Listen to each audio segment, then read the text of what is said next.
Hey, what's going on guys? Kyle over at Elite Edge Gym here, and today I'm going to talk to you about variation of our hammer curl.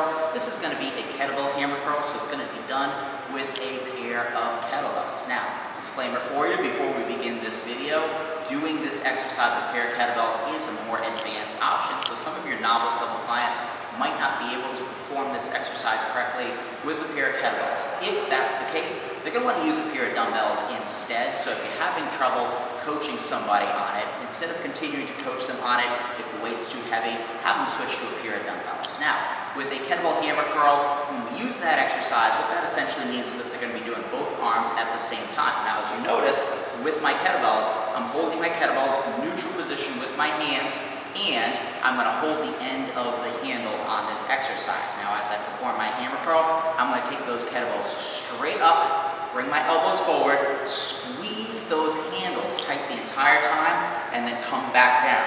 As you notice, it's also very difficult to stabilize this exercise. So second coaching cue for you is going to be to keep a tight grip on your kettlebell handles the entire time, okay?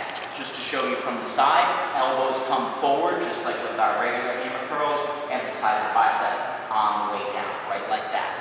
If you see something like a single arm alternating kettlebell, we're going to do one arm at a time. So single arm alternating version is going to be one arm up, shoulder comes forward just a little bit, and then back down, and then the other arm right like so. If you see a single arm kettlebell hammer curl, that's essentially going to mean is one kettlebell in one hand, the other hand free, either by our side or across our body, curling up, and then coming back down, right like that, okay? As far as other modifications that you can use for this exercise, if they're really struggling with back position and they keep leaning back, try having your clients go back first against a wall to maintain good posture the entire time. Anyway, give those coaching cues a try the next time we do kettlebell hammer curls in one of our boot camp classes.